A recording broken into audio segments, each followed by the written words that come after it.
My name is Emily, and I live with my parents, John and Mary, in a 3-story house in a neighborhood considered safe. We have a dog named Max, who has always been our guardian and loyal friend. Our house is old, with that Victorian charm, full of hidden corners and creaky wooden floors. We've always felt safe here, to the point where we often left the doors unlocked. However, I started noticing small things out of place. First, it was objects that seemed to move without explanation. Then, noises at night, sounds of light footsteps coming from the basement, which was strange since we rarely went there. Max, our dog, began growling at the basement door, something he had never done before. He would stay there, alert, his fur bristling and his teeth showing. I told my parents about this, but they thought I was exaggerating. To them, the noises were just the house settling, and Max's behavior was a coincidence. I tried to argue, but their responses were always the same. "You're watching too many horror movies, Emily." Even so, I couldn't shake the feeling that something was wrong. There was a strange presence in our house, something only Max and I could feel. Our neighbor, Ethan, was a young man who had recently moved into the house next door. He was a strange and solitary figure, rarely interacting with anyone in the neighborhood. I would see him occasionally, always from a distance. He had a fixed, disturbing gaze, as if he was always watching something. One night, while I was in my room, I looked out the window and saw Ethan in our yard. He seemed to be peeking through the kitchen window. My heart raced. I ran to tell my parents, but when we came back together, Ethan was already gone. They said he was probably just walking and got confused about which yard he was in. I didn't believe it. There was something in his eyes that didn't sit right with me. I decided to confront him the next time I saw him. A few nights later, I saw him again. I called out to him, but Ethan ran to his house without looking back. I talked to my parents again, but they continued to downplay my concerns. "You're being paranoid, Emily," my dad said. My frustration grew, but I knew I wasn't crazy.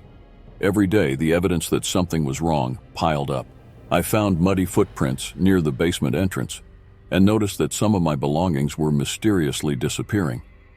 Max continued to act uneasy, especially at night, growling and barking at the basement door. I managed to convince my parents to lock the doors and install security cameras. Reluctantly, they agreed. However, the cameras didn't capture anything concrete, just shadows and strange noises we couldn't identify. This only increased my frustration and sense of helplessness. One night, I woke up with a strange feeling and decided to look out the window. There he was, Ethan, running through our yard. This time, I saw him clearly coming out of the basement. My heart almost stopped.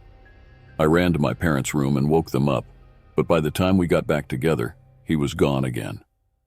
I knew Ethan was breaking into our house, but without concrete proof, my parents continued not to take me seriously.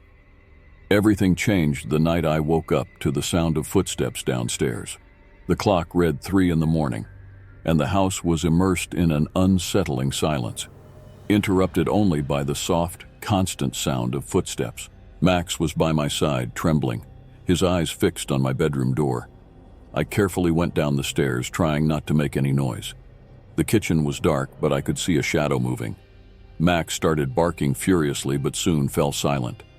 When I reached the kitchen, I found Ethan standing there, with a disoriented and dangerous look.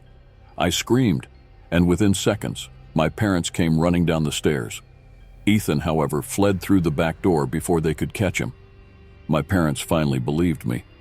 We went to the basement together, and to our surprise, we found a small secret door leading to a narrow tunnel. Inside, there were several objects that belonged to our family, proof that Ethan had been living there without our knowledge. We called the police immediately. They came, investigated the house and basement, but Ethan had disappeared. There were no signs of him anywhere in the vicinity.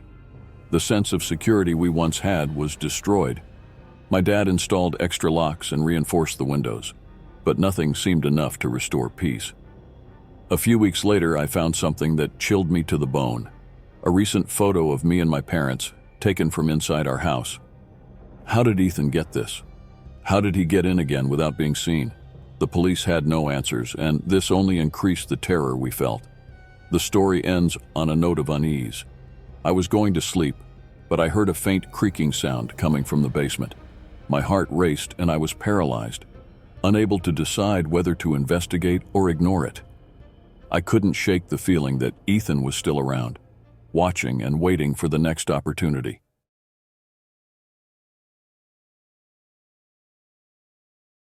Living in the city, I longed for a place where I could relax after a long day of work. The house was spacious, with a large backyard and old trees that gave it a cozy atmosphere. Everything seemed perfect until small incidents started happening. It began with simple things. A window open that I was sure I had closed, lights that seemed to turn on and off by themselves. I attributed this to the stress of the move and fatigue, trying to ignore the growing sense of discomfort. But then, one night, when I came home from work, I smelled a strong odor of cigarette smoke inside the house. I didn't smoke, and no one else had access to the house. The smell was recent, as if someone had been there minutes before I arrived. I felt uneasy but decided not to give it much thought. Maybe the smell was coming from outside, I thought. However, this was just the beginning. Small signs continued to appear, and the feeling that someone was invading my house at night began to take hold of me. The signs of a strange presence continued. Some mornings I found the side door slightly open, despite always making sure to lock it at night. Some of my belongings seemed to have been moved, but nothing was missing. I talked to a few neighbors, but no one had noticed anything unusual. They assured me that the neighborhood was safe and quiet. I decided to install some extra locks and a security camera at the front entrance. This brought me some relief, but not for long.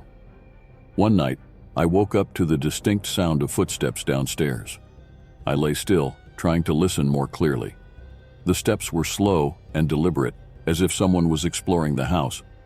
I got up slowly and went to the top of the stairs, trying to see something in the dark. The smell of cigarette smoke was stronger than ever. My heart raced, and I decided the best option was to hide until the intruder left. Silently, I climbed up to the attic, where I knew I would be out of sight.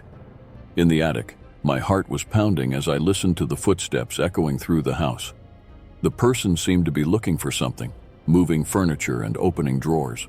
The feeling of panic was almost unbearable, but I forced myself to stay quiet. For a moment, the footsteps stopped. I held my breath, waiting for the next sound. Suddenly, I heard the heavy steps climbing the stairs toward the attic. Fear gripped me as I tried to think of a way out. The intruder was getting closer. The light from a flashlight penetrated through the cracks in the attic door, partially illuminating the space where I was hiding. Then, the attic door started to open slowly. In a desperate impulse, I looked for something to defend myself with. I found an old metal bar and prepared for the worst. But at the last second, the footsteps stopped. The door was ajar, and after a few seconds that felt like an eternity, I heard the steps moving away. I waited in the attic until the sounds completely ceased. After what felt like forever, I slowly went down the stairs, trying not to make any noise. The house was in disarray, with furniture out of place and objects scattered on the floor. The smell of cigarette smoke was still strong, but there was no sign of the intruder. I called the police immediately. When they arrived, they inspected the house and found clear evidence of forced entry at the side door. The marks indicated that someone had used a heavy tool to break in. I described what happened, and they took note of everything. The police advised me to take additional security measures and to stay alert. The sense of relief at having survived was overshadowed by the lingering fear. Who was that man, and why was he in my house? The police promised to investigate, but I knew that sleeping peacefully would be difficult from now on. A few days later, I tried to resume my normal routine, but the fear was always present. Every noise at night seemed amplified, and the smell of cigarette smoke seemed to be ingrained in the walls. Then, one night, while trying to sleep, I heard the footsteps again. This time, the steps were not inside the house, but in the attic, exactly where I had hidden before. I was paralyzed with fear, not knowing what to do. The steps were slow and rhythmic, as if someone was deliberately walking back and forth. I grabbed my phone and called the police again, trying to explain the situation without leaving my room. The steps continued, and it seemed like the intruder was approaching the stairs leading to my room. Then, the sound stopped abruptly. The silence was deafening. The police arrived quickly, but when they inspected the attic, they found no one. The only thing they found was a used pack of cigarettes, left right in the center of the attic. Terror gripped me. The intruder was still out there, watching, waiting for the next opportunity.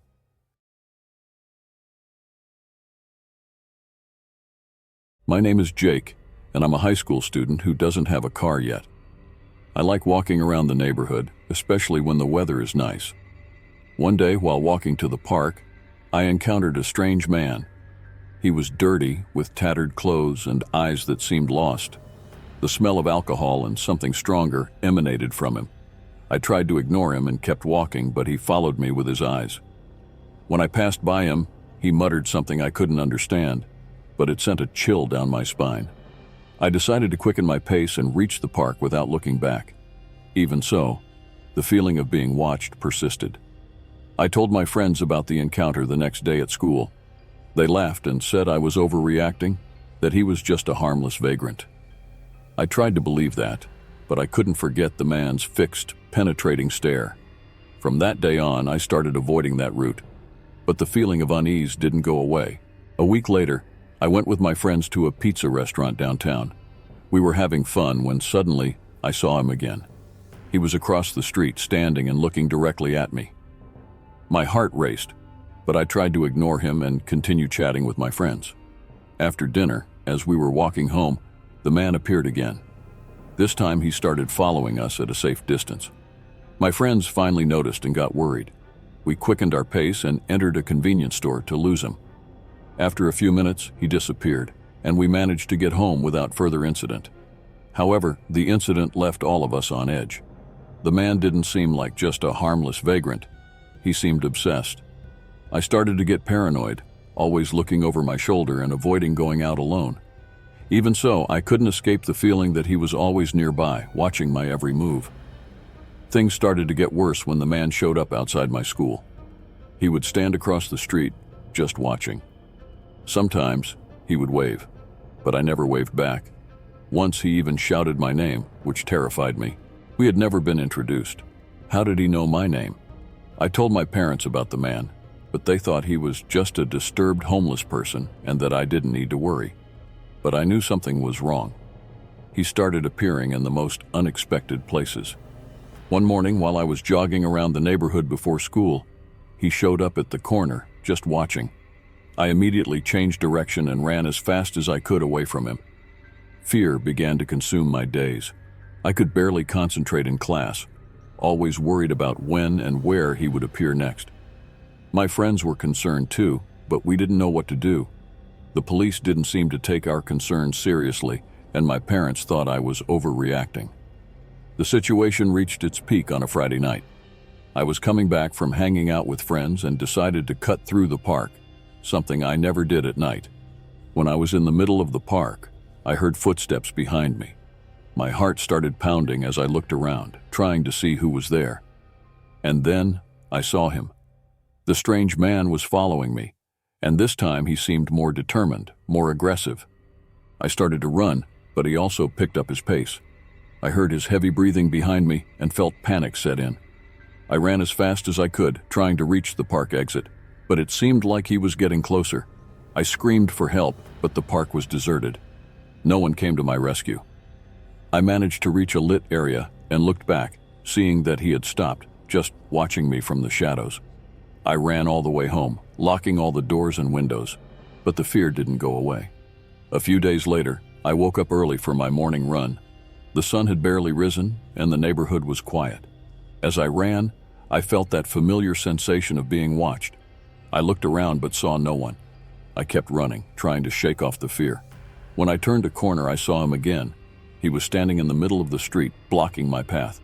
I tried to run in the opposite direction, but he quickly caught up to me. He grabbed my arm tightly, his eyes filled with madness. I screamed for help, but there was no one around. He started dragging me towards an alley, and panic took over. I fought with all my strength, but he was stronger. When I finally managed to break free, I ran as fast as I could. I reached the main street, where I found a police patrol. I told them everything, but when we went back to the alley, the man was already gone. The police finally started taking my story seriously and increased patrols in the area. But the fear never left me. Every shadow, every sound at night reminded me of him. I never found out what happened to that man, but the memory of his eyes will haunt me forever.